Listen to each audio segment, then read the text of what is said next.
Ignition sequence starts. 6, 5, 4, 3, 2, 1, 0. Liftoff. We have a liftoff.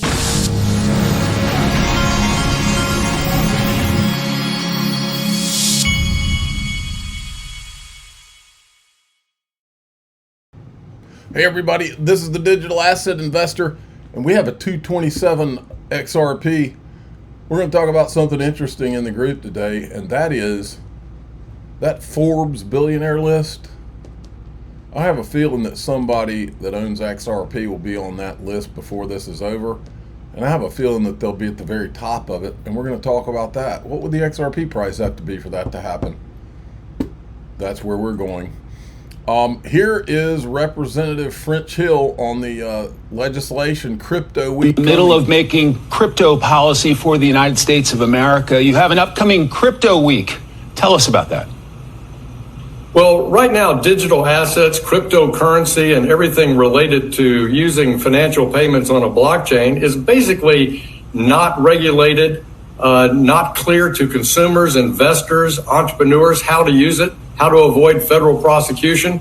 So in 2 weeks, we'll bring to the House floor the Clarity Act, which gives the rules of the road of how to invest in digital assets, how to trade them, how you can be a broker, and the market framework for digital assets. And we'll also bring to the House floor dollar-backed payment stablecoins, which we believe those two things will advance America's power around the world in financial services by extending the authority of the U.S. dollar as we move from finance in a traditional format to finance being carried out on a blockchain. Chairman French Hill of the House Financial Services Committee, great to have you today, sir. All right, and then we have this. This is one of the Bitcoin maxis, and he's talking about, and like I say, every time I hear Bitcoin, I'm thinking XRP, because I think all of this is going to happen fast. If you look at the failure of fiat currencies, they don't gradually fail. They fail spectacularly. And this is the premise behind the 1 million Bitcoin call, that it's not going to be a gradual, slow increase to $1 million a coin, but rather a very short and violent upheaval that sends us there in a matter of months, weeks to months. And if you look at the hyper-Bitcoinization landscape, what you do see is more and more countries coming out and mining Bitcoin. Bhutan, I think, is the clearest example of this.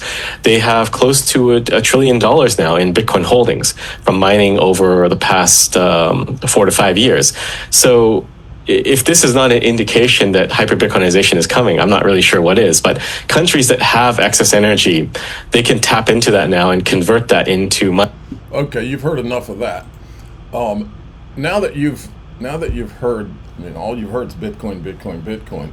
But now we're going to talk about what the Wall Street big boys are really talking about. Remember when Brad Garlinghouse recently was at the Digital Assets Conference, Goldman Sachs Digital Assets Conference?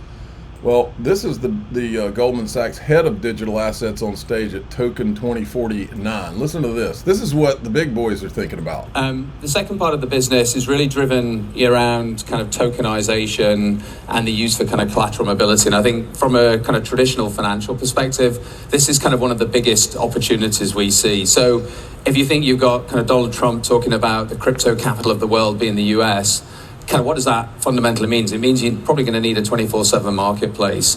And so as people start to trade beyond the normal market kind of hours, this ability to tokenize treasuries, money market funds, and other asset classes becomes very key as you want to optimize your kind of margin allocation. And then there's just a lot more kind of utility in and around that. So tokenization has been a big kind of focus for us. We're working on a number of different projects, and even just this morning we saw BlackRock obviously kind of filed to tokenize their 40 Act money market fund, which has about 150 billion outstanding. So as we think about our projects, one of which is in that space, really thinking about utility for kind of institutional use as it just starts to really scale, creates liquidity and sizable marketplaces. Just starts to really scale. That's where we're going. And here he mentions Ripple and Hidden Road. In a number of different institutions within, the kind of digital asset crypto kind of ecosystem, predominantly around kind of blockchain infra, I would say. or public record. And so that for us, managing those and staying very close, they were all very strategically driven and really help us in terms of accelerating our own kind of vision, for this space. As we've all seen in the market, there's been a lot more, chatter around kind of the classic M&A advisory, potential kind of IPOs. And we've seen that recently with Kraken and NinjaTrader. We saw that obviously with Ripple and Hidden Road. And so we've just seen a lot more activity in that space as well. So very active. Ripple and Hidden Road. And then Paul Barron had put this out at a Singapore press conference. Brad Garlinghouse announced Ripple's stablecoin RLUSD will be accepted as collateral for all services at Hidden Road. RLUSD is the first stablecoin enabling efficient, large-scale cross-margin trading between the virtual assets and traditional markets with 24/7 year-round availability. And Smoke had put this out. Remember, Ripple's Hidden Road acquisition will supercharge XRP's utility. There it is. This could supercharge XRP's utility. And you got Goldman Sachs. They're worried about utility. What do you think they're looking at? Investing legend Bill Millard the fourth just urged to abolish capital gains on Bitcoin. Wouldn't that be something if they abolish capital gains on all of it? Then you got this. This is a big deal. The Invest America Act cleared Congress. Every child will get $1,000 S&P 500 starter account at birth. Now this is genius, but you got to put something in there you got to put two things in there. One, that they can't touch it, and two, that the government can never touch it. Of course, that's what they said about Social Security when they created it. It's hard to trust anything. Institutions are waking up. In this case, we're talking about 50 million customers. Here it says banks are all over the world are getting into crypto. The one below is one of the biggest German retail ones, right here. This is interesting. Because we've always kind of said on here, this is going to be the XRP XLM show. PYUSD recently launched on Stellar. I'm curious to hear about that process. What kind of opportunities does that open up? Why is it important to have that interoperability? Well, that's a question for this guy. I wasn't sure if you were going to go with that first or not, Tomer. So I think it's really exciting because Stellar is in, I think, like 170 to 180 countries. And so giving us that global reach on a chain that is kind of fast and very low cost really gives us the ability to reach a much different demographic than we have with other coins that we're currently operating on. When Ethereum is a little bit more expensive, Solana is fast, but doesn't have quite the global reach that Stellar does right now. So we're really excited to be there, be a partner, working with a chain that's really focused on the payment space and continue to expand the ecosystem.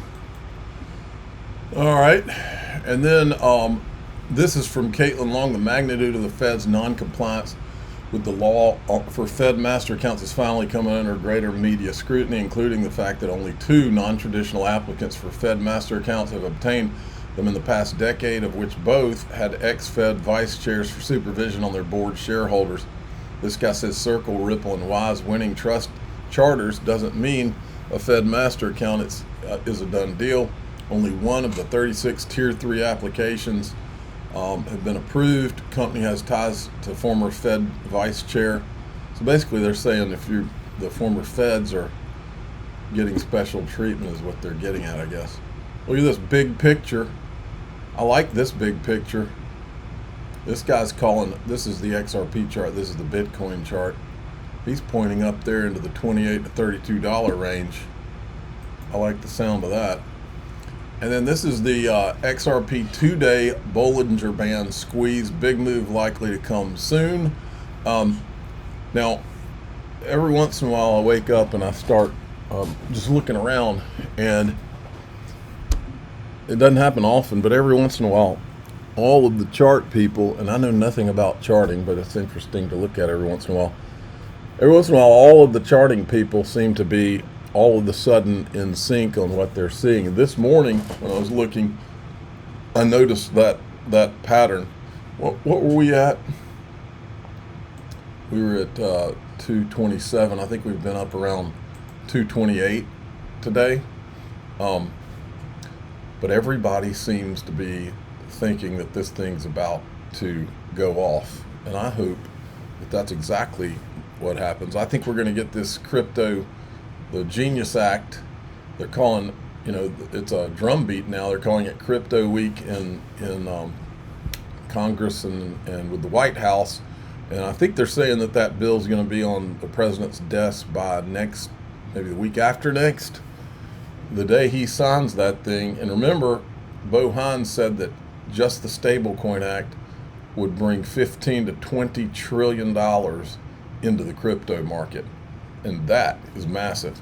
Okay, we're going to go in DAIXRP.com, which is my Patreon. If you'd rather join through YouTube, click join below any of these buttons or below any of these videos, or you can subscribe through X.